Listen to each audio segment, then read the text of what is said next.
नमस्कार दोस्तों, स्वागत है आपका मेरे YouTube चैनल पर।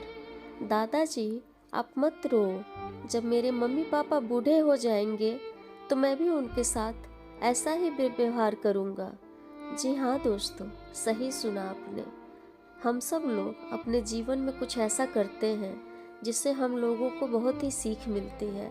आज की कहानी आपके दिल को अंदर से हिला देगी। तो चलिए शुरू करते हैं। राजीव अपनी पत्नी, बच्चे और पिता के साथ शहर में रहता था। राजीव एक प्राइवेट कंपनी में नौकरी करता था और उसके पिता एक रिटायर्ड कर्मचारी थे। पिताजी काफ़ी बूढ़े हो चुके थे और जब भी कुछ काम करते थे तो हाथ हिलता रहता था। एक दिन की बात है, राजीव ऑफिस से घर आया और उसके पिता खाना लेकर खाने जा रहे थे। तभी उनके हाथ से खाना गिर गया और सारी सब्जी राजीव के कपड़े पर आकर गिर गई।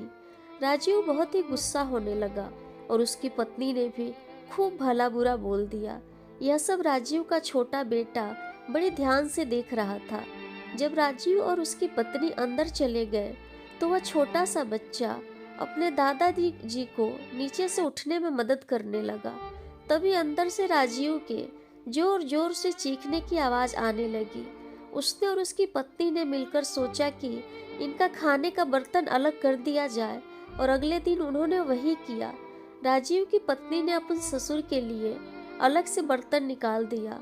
राजीव का छोटा बेटा यह सब दुर्व्यवहार बहुत ही ध्यान से देख रहा था।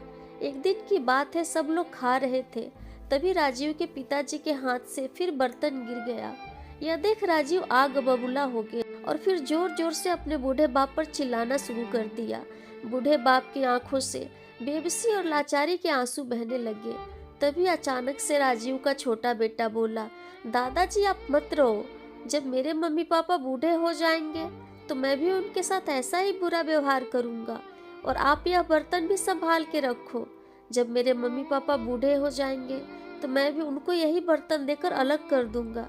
अपने लड़के के मुंह से यह बात सुनकर राजीव और उसकी पत्नी के पैरों तले से जमीन खिसक गई।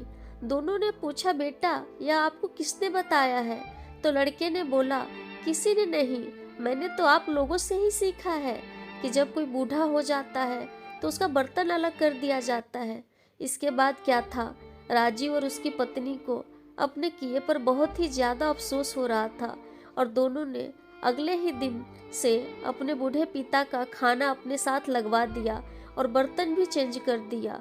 मेरे प्यारे दोस्तों, इस कहानी से हम लोगों को यही सीख मिलती है कि जो बोओगे वही काटोगे, यानी कि हम लोग अपने बच्चों को जैसी सीख देंगे हम लोगों को भी वैसा ही सीख मिलेगा। अगर आपको आज की ये कहानी अच्छी लगी हो प्लीज़ लाइक करें, शेयर करें, कमेंट करें और अभी तक मेरे चैनल को सब्सक्राइब नहीं किया है तो सब्सक्राइब करें। आपका बहुत बहुत धन्यवाद।